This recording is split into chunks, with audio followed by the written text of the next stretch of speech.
अभी मैं next company पे जाऊंगा दोस्तों, फुटवेयर इंडस्ट्री। दोस्तों फुटवेयर इंडस्ट्री पिछला साल पूरा बुरा गया।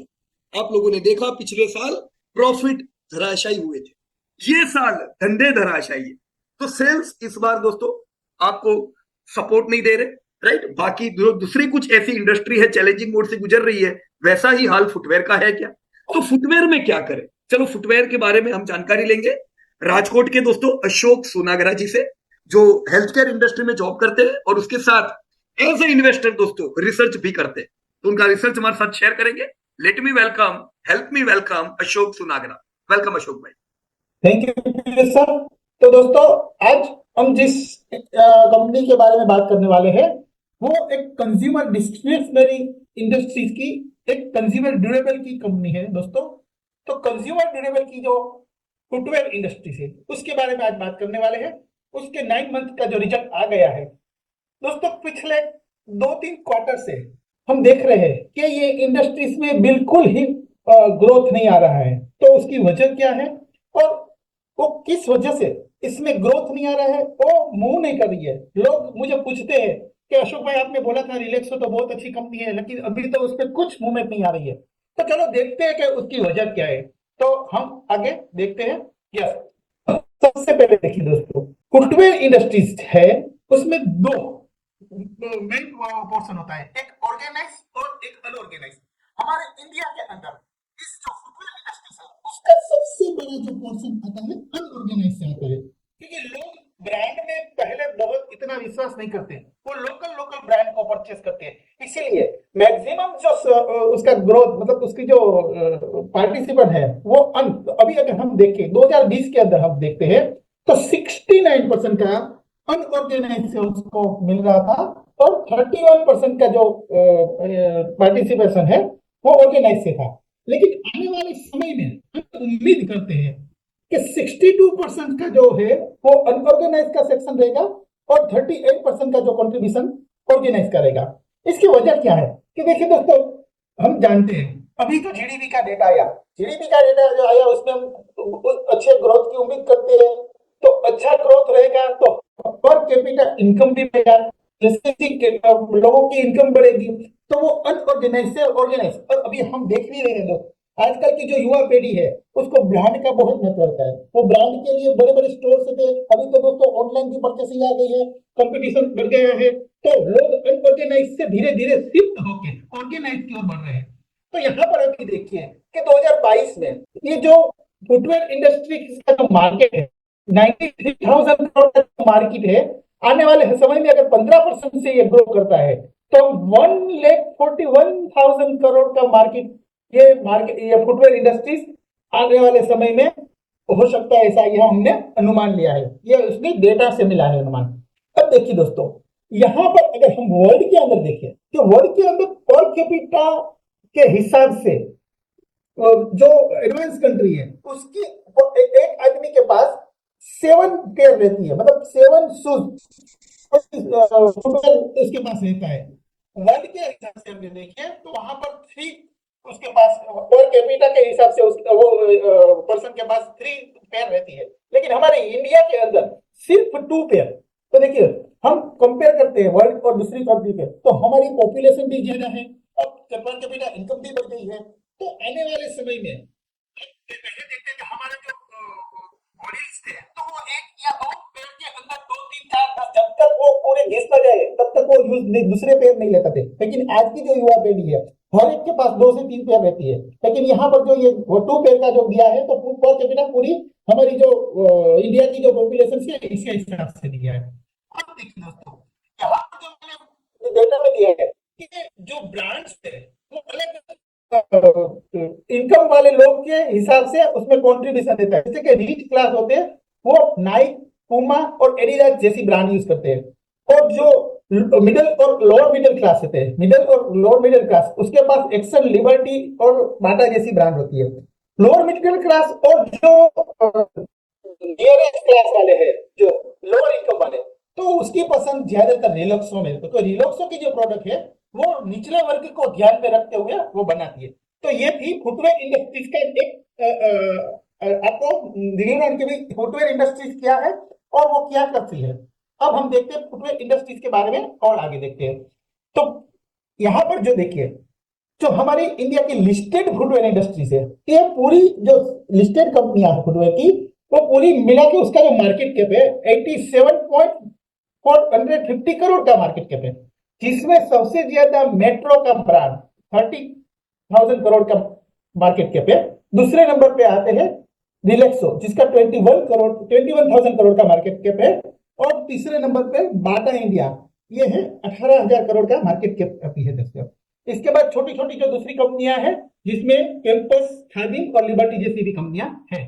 तो अब हम देखते हैं कि ये पूरी इंडस्ट्रीज जो लिस्टेड है वो मिलकर 30,000 करोड़ का सेल्स करती है, जिसमें सबसे ज्यादा बाटा, देखिए बाटा है वो बहुत पुरानी है, 1996 से पहले की कंपनी है। देखिए फिर भी यहाँ पर जो देखिए सेल्स है उसका, इसका जो 3,400 करोड़ का है। लेकिन जो ये अभी रिलैक्सो है, मेट्रो, ये 22 में हुई है, मतलब ये भी बाटा के कंपैरिजन में ये जो रिलैक्सो, ये नई कंपनियां कैंपस, फिर भी देखिए वो अपने बाटा की पुरानी कंपनी के नियरेस्ट सेल्स के पास चल गए। जैसे कि यहाँ में दिखा है 2,700 करोड़ का सेल्स है, मेट्रो का भी 200 करोड़ का 2,000 करोड़ का सेल्स है। तो मतलब ये बाटा पुरानी, मतलब बाटा मार्केट कैप में थर्ड नंबर है और सेल्स में सबसे पहले होने के बाद नजदीक की जो हमारी इंडियन कंपनी है वो उसकी नजदीक जा रही है। अब प्रॉफिट देखिए तो पूरी इंडस्ट्रीज 1,163 करोड़ का प्रॉफिट करती है, जिसमें सबसे ज्यादा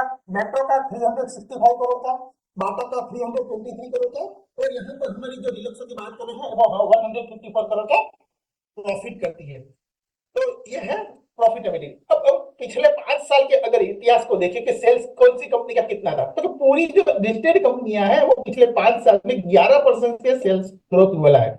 जिसमें अगर हम देखिए सबसे ज्यादा हमें 29% का कैंपस में मिला है, जो नंबर 1 पे हमें दिखाई रही थी वो मेट्रो, तो उसका भी 40% का है और रिलैक्सो का 7% का है।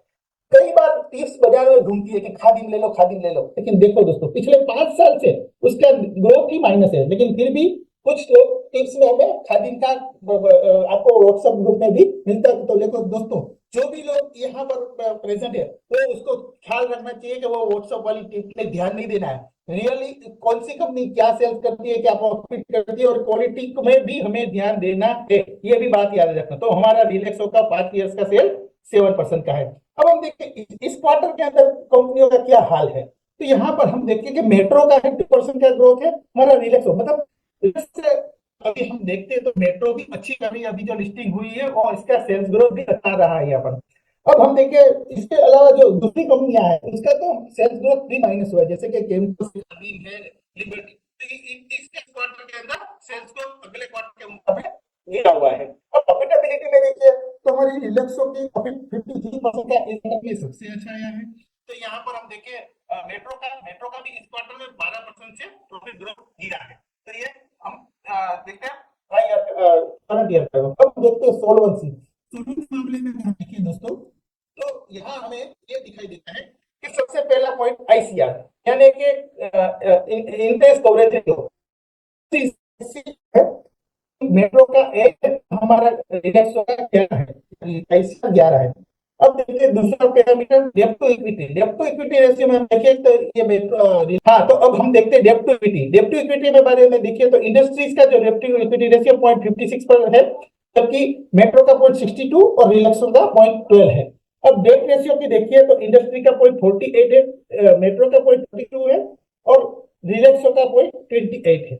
तो ये डेब्ट के बारे में देखिए तो रिलैक्सो एक डेब्ट फ्री कंपनी है, ऐसा हम मानते हैं। अब हम देखते हैं लिक्विडिटी।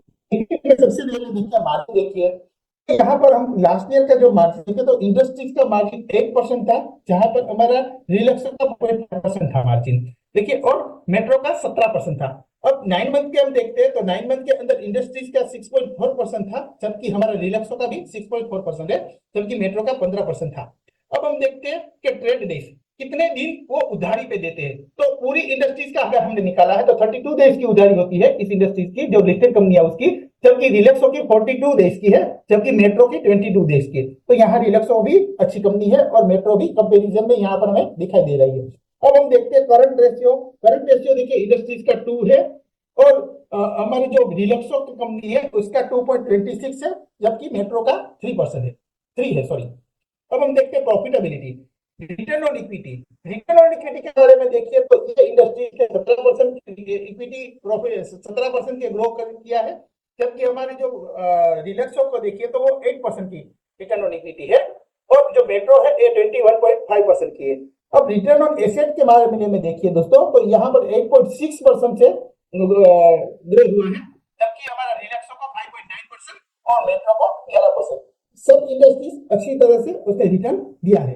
अब हम देखिए ट्रेल पीई के अपने जो कमा के देती है उसके मुकाबले वो कितनी महंगी है। तो यहाँ पर हम देखते हैं कि पूरी जो इंडस्ट्री है उसका पीई 81 के, उसके मुकाबले हमारा जो रिलैक्सो का जो पीई है वो 105, थोड़ी महंगी तो है दोस्तों यहाँ पर। और जब हम मेट्रो की देखें तो 95 है, तो मतलब कि हम इंडस्ट्रीज के मुकाबले हमारी रिलैक्सो महंगी भी है, मेट्रो भी महंगी है कंपेरेटिवली इंडस्ट्रीज के मुकाबले। अब बुक वैल्यू के हिसाब से देखिए तो यह इंडस्ट्रीज की बुक वैल्यू 12 है, जबकि रिलैक्सो की बुक वैल्यू 11 है और मेट्रो की 17 है। अब हिस्टोरिकल ग्रोथ देखते हैं रिलैक्सो का, तो यहाँ पर हमें दिखाई दे कंसिस्टेंसी जो सेल्स ग्रोथ है कि 2000 में 125 करोड़ का जो सेल्स करती थी वो 23 साल के अंदर उसने 2700 करोड़ का सेल्स, यानी कि 40% के सीएजीआर से ग्रोथ हुआ है। तो उसने अपनी हिस्ट्री के अंदर अगर हम देखें तो 1, 2 और 3 बार ही अपने अगले साल के मुकाबले थोड़ा सा सेल्स घटा हुआ है, बाकी कंसिस्टेंसी ये सेल्स कर रही है, ग्रो कर रही है। अब हम देखिए प्रॉफिट, यहाँ देखिए दोस्तों 125 करोड़ का जो सेल्स करती 2000 में, वो आज 150 करोड़ का तो प्रॉफिट कर रही है। जो 2000 में इसका प्रॉफिट सिर्फ 8 करोड़ का था, जो 155 करोड़ का, और जो हाईएस्ट प्रॉफिट उसका 2021 में 292 करोड़ का प्रॉफिट था, वो भी 14% से अप हुआ है। यहाँ मार्जिन की अगर बात करें तो 2000 में उसका मार्जिन 6% था, बीच में 2 से 3% का, लेकिन जैसे जैसे हमें देखा कि लोगों की जो इनकम बढ़ी, उसकी जो कैपेसिटी बढ़ी, तो वो उसके जो इसके हिसाब से उसके प्राइस बढ़ा सब कंपनियों ने, तो रिलैक्सो भी प्राइस बढ़ा है, तो इसके हिसाब से उसकी प्रॉफिटेबिलिटी बढ़ी और उसका मार्जिन भी ग्रो हुआ। यहाँ देखिए पिछले अगर 10 साल के हिसाब से हम देखिए तो उसने 7% से ऊपर का मार्जिन किया है, कि यहाँ पर यह मार्जिन घटा है इस साल लास्ट ईयर में। तो क्यों घटा है ये हम आगे बात करने वाले हैं। चलो यहाँ पर हम तो दोस्तों किसी भी इंडस्ट्रीज में अगर हम देखें तो फुटवेयर इंडस्ट्रीज की जब बात कर रहे हैं तो उसका सेल्स के साथ एक इंपॉर्टेंट चीज होती है कि वो कितनी पेयर पर ईयर बेचती है। तो यहाँ पर मेरे जो पास डेटा है तो यहाँ तो इसमें 1 करोड़ पेयर बिकती थी, जो कि अभी 17 करोड़ पेयर वो हर साल बिकते हैं। अब यहाँ देखते हैं कि दोस्तों 2 साल, लास्ट 2 साल में उसकी जो पेयर की जो सेल्स है उसमें गिरावट आई है। उसकी वजह क्या थी?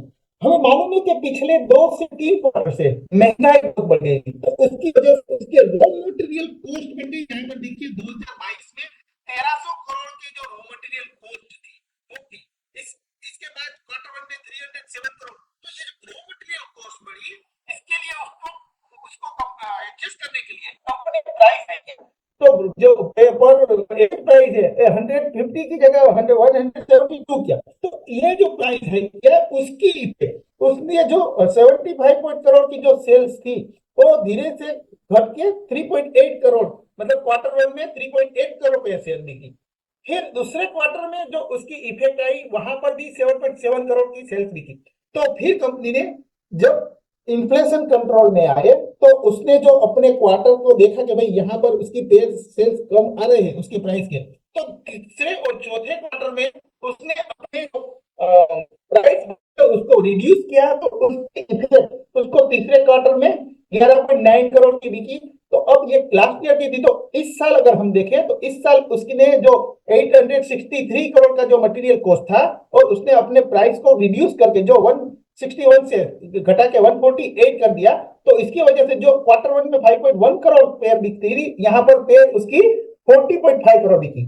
तो उसने जो अपनी गलती थी, गलती तो नहीं लेकिन उसने एक एक्सपेरिमेंट किया भाई अगर वो मटेरियल की कॉस्ट है तो उसको रिड्यूस, उसको प्रॉफिटेबिलिटी करने के लिए उसने प्राइस बढ़ाया, लेकिन मुझे लगा कि भाई ये लोग डाइवर्ट होकर प्रीमियम क्वालिटी में जा रहा है और उसकी सेल्स कम हो रही है, तो फिर से उसने रिड्यूस किया और आने वाले समय में वो उसके ऊपर काम करती है। अब हम देखिए दोस्तों कि यहाँ हम शॉर्ट आने वाले जो एनुअल क्वार्टर है 24 के में हम ये उम्मीद करते हैं कि हमारा सेल्स ग्रोथ 5% से रहेगा और प्रॉफिट 28% से बढ़ेगा, बराबर, और हमारी मार्जिन 6.4% से बढ़ेगी।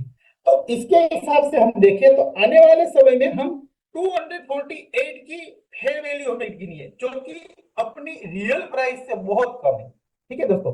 तो दूसरी बात, अगर हम लॉन्ग टर्म में देखते हैं तो यहाँ पर हम सेल्स ग्रोथ 12% से और प्रॉफिट ग्रोथ भी 12% से गिरते हैं और मार्जिन को हम 7.1% कंसीडर करते हैं।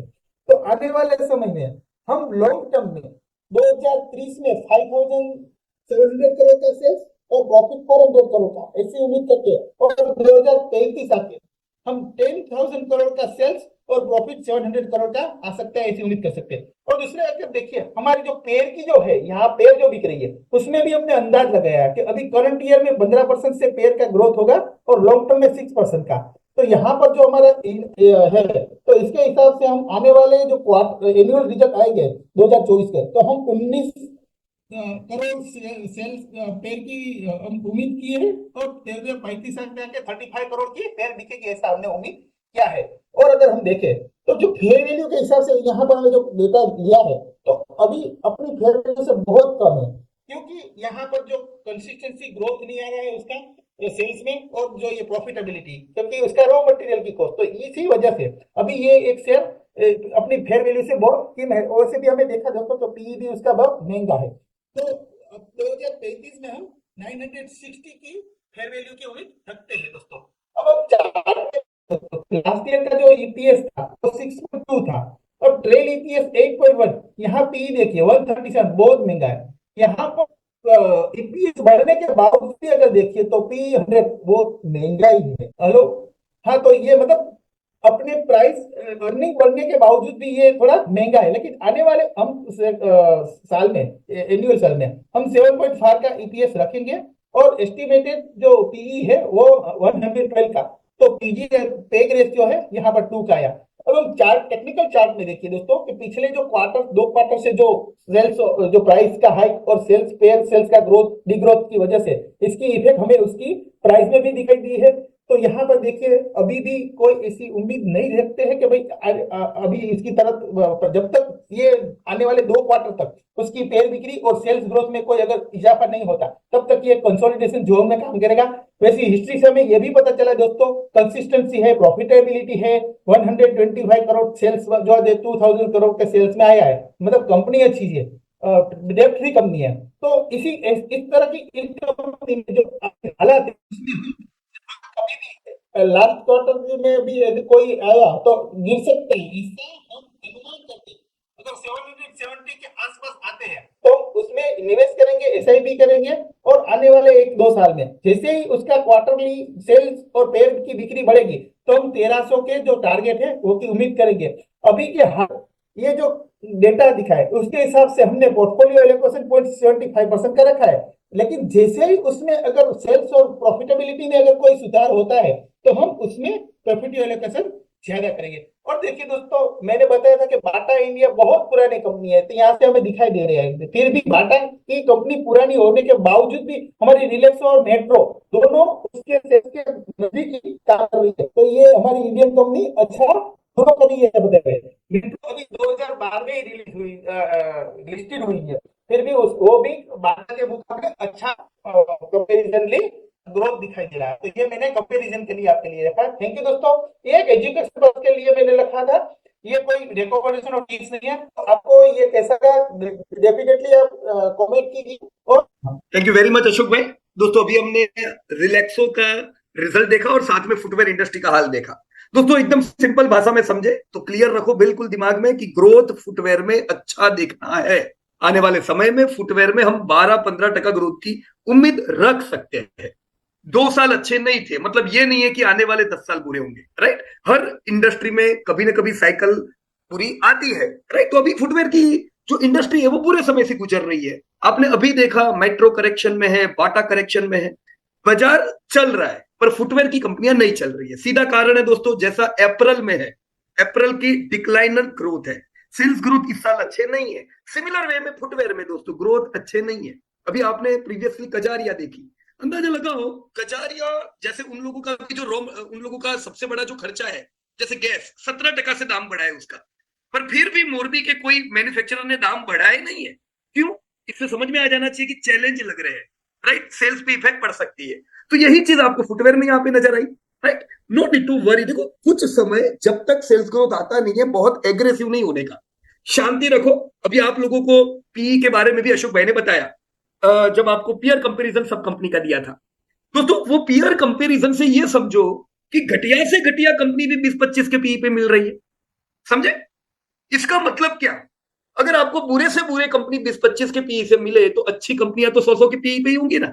पर क्यों अच्छी 100 के पीई पे है, क्यों बुरी कंपनी 20-25 के पीई पे है, ये समझना है दोस्तों। इसलिए है क्योंकि प्रॉफिट सबके धराशायी हुए हैं, दाम भी टूटे हैं, पर फिर भी प्रॉफिट ये साल रिकवर हुआ, पर उतना रिकवर नहीं हुआ है। रिलैक्सो का जो लाइफ टाइम हाई प्रॉफिट था वो 3 साल पहले के था। इस साल रिकवरी में भी हम लाइफ टाइम नहीं देखने वाले। So be prepare for all these things. शांति से दोस्तों, बाजू में साइडवेज रहिए, ग्रोथ दिखाई दे, at that time you can start buying aggressively. बराबर है? तो मुझे उम्मीद है दोस्तों, जो रिलैक्सो के बारे में आपको जानकारी मिली, ये जानकारी आप लोगों को काम लगी होगी। इससे आने वाले समय में क्या स्टांस ले, ये दोस्तों आपको क्लैरिटी हो जानी चाहिए। ऑलराइट।